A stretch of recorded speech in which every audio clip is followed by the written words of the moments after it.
অগ্নি পরীক্ষা। কি পরীক্ষা? নমরুদ বলল, ইব্রাহিম ঈমান ছেড়ে দাও, তাহলে জানে বেঁচে যাবা, নাইলে আগুনে ফেলবো। সাইয়েদনা ইব্রাহিমের এক কথা, জীবন যাবে কিন্তু ঈমান যাবে না। ঈমানের পথে অবিচল থেকে আমার মরণ যেন হয়, তোমারই কাছে মিনতি আমার, তোমারই কাছে মিনতি আমার। মহামহিম দয়াময়, ঈমানের পথে অবিচল থেকে আমার মরণ যেন হয়। পড়ে না আমি আরো জোরে পড়ে না আমিন। নমরুদ বলে, ঈমান ছেড়ে দাও, তা না হলে আগুনে ফেলবো। সাইয়েদনা ইব্রাহিম বলে, জীবন যাবে কিন্তু ঈমান যাবে না।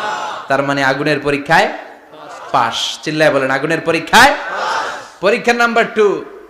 একটার পর একটা পরীক্ষা নিতে আল্লাহ শুরু করলেন। আল্লাহ বললেন, ইব্রাহিম যাও, কলিজার টুকরা সন্তানকে আর হাজারকে, আমরা ওনারা ডাকি বিবি হাজরা, আমরা কি ডাকি বাংলাদেশে, আসলে নাম কি হাজার, যাও তোমার স্ত্রী হাজারকে আর ইব্রাহিমকে মক্কার ধুধু প্রান্তরে ফেলে দিয়ে আস, ওখানে মানুষ নাই, প্রাণী নাই, জনমানব শূন্য, দেখি আমার কদ্দুর ভালোবাসো। বলতে দেরি, টু শব্দ নাই, মরুভূমিতে ফেলে দিয়ে আসলেন।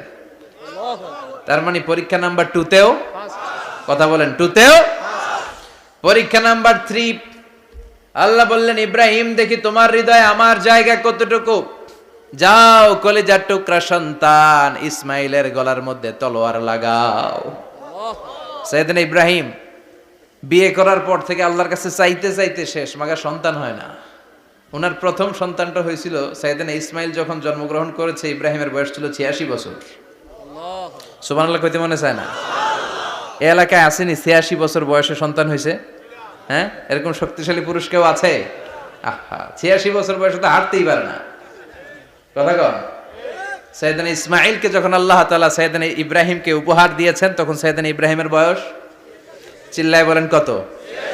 86 বছর বয়সে যে কলিজার টুকরা সন্তানটাকে হাতে পেলেন, চাঁদের মতো সুন্দর ছেলে। আল্লাহ বললেন, দেখি আমার হৃদয়ে তোমার জায়গা কতটুকু, ইসমাইল রে জবাই করো। বলতে দেরি, ছুরি লাগাতে দেরি হয় না। তার মানে এই পরীক্ষায়ও পাস।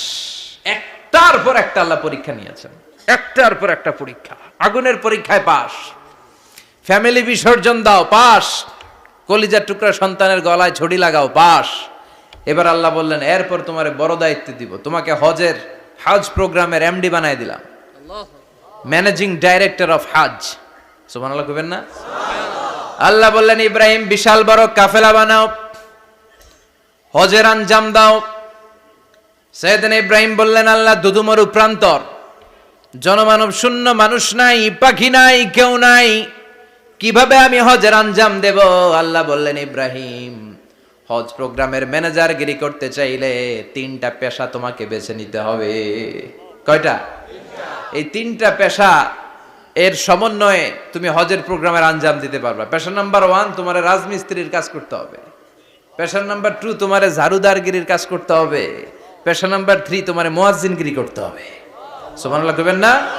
وَإِذْ يَرْفَعُ إِبْرَاهِيمُ الْقَوَاعِدَ مِنَ الْبَيْتِ وَإِسْمَاعِيلُ رَبَّنَا تَقَبَّلْ مِنَّا إِنَّكَ أَنْتَ السَّمِيعُ الْعَلِيمُ। সাইয়েদনা ইব্রাহিম আর কলিজার টুকরা সন্তান ইসমাইলকে নিয়ে রাজমিস্ত্রির কাজ শুরু করে দিলেন। আল্লাহু আকবার। কাবা ঘর ভেঙে চুরমার, বাপ বেটা মিলে রাজমিস্ত্রির কাজ, পাথর কেটে কেটে বাপ বেটা মিলে কাবা ঘর বানায়। পেশা নাম্বার 1 শেষ। পেশা নাম্বার 2 ঝাড়ুদারগিরি। পেশা নাম্বার 2 কি? আল্লাহ বললেন, তাহহিরা বাইতিয়া লিত-তাইফিনা ওয়াল আকিফিনা ওয়ার রুকআইস সুজুদ। মসজিদেরি ঝাড়ু বারদার হোক আমারে হাত, শোনো আমারে মুনাজাত। শোনো শোনো ইয়া এলাহি আমারে মুনাজাত, শোনো আমারে মুনাজাত। পড়েন আমিন। আল্লাহ বললেন তাহেরা, পরিষ্কার করো মানে ঝাড়ু দাও, বাইতি আমার কাবা ঘর, লিত্তাইফিনা তাওয়াফকারীদের জন্য, ওয়াল আকিফিনা ইতিকাফকারীদের জন্য, ওয়ার রুকআইস সুজুদ রুকুকারীদের জন্য, সিজদাকারীদের জন্য। ঝাড়ু দাও। বাপ বেটার রাজমিস্ত্রিগিরি শেষ, এবার ঝাড়ুদারগিরি শুরু। সুবহানাল্লাহ বলেন। এরপর আল্লাহ বললেন 3 নম্বরে মুয়াজ্জিনগিরির কাজ করো। ওয়াআযিন ফিন্নাসি বিল হজ্জি ইয়াতুকা রিজালাও ওয়া আলা কুল্লি দামিরি ইয়াতিনা মিন কুল্লি ফাজ্জিন আমিক। ঘর বানিয়েছেন, এই ঘরে তোমরা হজ করতে আসো। সাইয়েদনা ইব্রাহিম বললেন আল্লাহ আমি আর আমার পোলা ছাড়া কেউ নাই। কেউ আছে? মানুষ নাই, আপনারা কেউ নাই, আমি কার সামনে আযান দেব? আমি কার সামনে ঘোষণা দেব? আল্লাহ মানুষ নাই, প্রাণী নাই, পাখি নাই, দৃশ্যমান কিছু নাই, কোথায় আমি ঘোষণা দেব? আল্লাহ বললেন দাঁড়াও, দাঁড়িয়ে তুমি আজান দাও, ঘোষণা দাও। তোমার এই আজানের আওয়াজটা গোটা বিশ্বের সব মানুষের কানের ভেতরে আমি আল্লাহ পৌঁছে দেব। আযিন ফিন্নাস বিল হজ, হজের আজান দাও। উনি আজান দিলেন আইয়ুহান নাস ইত্তাখাযাল্লাহু বাইতান ফাহুজ্জু। আল্লাহ একটা ঘর বানিয়েছে, যাদের সামর্থ্য আছে হজে আসো। সুবহানাল্লাহ পড়ে। তৎকালীন সময়ে গোটা বিশ্বে যারা ছিল সবার কানের ভেতরে এই ঘোষণাটা মানে এই আজানটা পৌঁছে দিয়েছে কে? আল্লাহ। আমরা তখন ছিলাম পৃথিবীতে? না। কই ছিলাম? ফি আলামিল আরওয়াহ, রূহের জগতে। রূহের জগতেও আল্লাহ তাআলা আমাদের কানে পৌঁছে দিয়েছেন। রূহের জগতে থেকে এই আজান শুনে আমরা যারা লাব্বাইক বলার সুযোগ পেয়েছি তাদেরকেই এই দুনিয়াতে হজের নসিব আল্লাহ করে দিবেন। তার মানে হজ প্রোগ্রামের ম্যানেজার। সুবহানাল্লাহ পড়েন। পরীক্ষা কারে কয়? কত প্রকার কি কি। হজ প্রোগ্রামের ম্যানেজার বানাইলেন, ম্যানেজিং ডাইরেক্টর, মহাব্যবস্থাপক। হজের আঞ্জাম দাও, আর হজের আঞ্জাম দিতে যে তোমাকে প্রথমে রাজমিস্ত্রির কাজ করা লাগবে পাস, ঝাড়ুদার গিরির কাজ করা লাগবে পাস। আল্লাহর নবী উলুল আজমি মিনার রসুল মসজিদ ঝাড়ু দেয়, না আমরা মসজিদ পরিষ্কার করতে চাই না? আছে না নাই? বালু দেখলেই মুয়াজ্জিনরে গালি, কথা কন।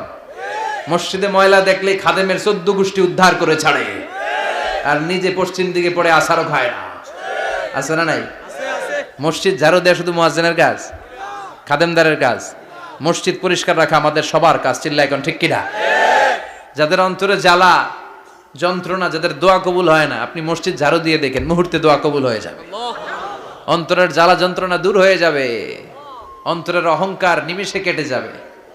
তার মানে আল্লাহ বললেন রাজমিস্ত্রি হও, সেটাও হলেন, ঝাড়ুদার হও, সেটাও হলেন, আজান দাও, সেটাও হলেন। তার মানে হজের যে পরীক্ষা নিলেন এটাতেও, কথা কন, শুনতেছেন? 4টা ভয়ঙ্কর পরীক্ষা নিলেন, 4টাতে পাস। পরীক্ষা নাম্বার 5। আল্লাহ বললেন ইব্রাহিম বয়স কত? সাইয়েদনা ইব্রাহিম বললেন 80 বছর। আল্লাহ বললেন নিজ হাতে নিজের সুন্নাতে খাতনা সেরে দাও। সহিহ বুখারীর বর্ণনা, ইখতাতানা সাইয়েদনা ইব্রাহিম আলাইহিস সালাম ওয়া হুয়া ইবনু 80 সানা বিল কাদুম। বুখারীর বর্ণনা 80 বছর বয়সে কুঠার দিয়ে লজ্জাস্থানের সামনের চামড়াটা কেটে নিজ হাতে নিজের সুন্নাতে খাতনা সেরেছেন। এমনি এমনি আল্লাহর প্রিয় হন নাই, এমনি এমনি গোটা বিশ্বের মানুষদের লিডার হন নাই। পরীক্ষার পর পরীক্ষা দিয়ে তিনি আল্লাহর সম্মানের চেয়ারে আসীন হয়েছেন। চিল্লায় বলেন ঠিক কিনা? এজন্য আল্লাহ বললেন ওয়াইয ইবতালা ইব্রাহিমা রাব্বুহু বিকালিমাতিন ফাআতাম্মাহুন্না ক্বালা ইন্নী জাঈলুকা লিন-নাসি ইমামা। ও নবী, স্মরণ করুন সেই সময়ের কথা যখন আমি আমার খলিল ইব্রাহিমকে অনেকগুলো পরীক্ষা নিয়েছিলাম, আর প্রতিটি পরীক্ষায় আমার খলিল সফলতার সাথে উত্তীর্ণ হয়েছিল। ফলাফল স্বরূপ আমি ইব্রাহিমকে জানিয়ে দিলাম, যাও ইব্রাহিম, গোটা বিশ্বের মানুষের জন্য তোমার নেতা বানাইয়া দিলাম। তিনি আমাদের নেতা, leader of the all human being on earth. পৃথিবীতে যারা আছে সবার নেতা। চিল্লা এখন ঠিক কিনা? এত বরকতের মানুষ, এত বরকতের ফ্যামিলি, ওনার ফ্যামিলি যেখানে তাকিয়েছে ওইখানে বরকত।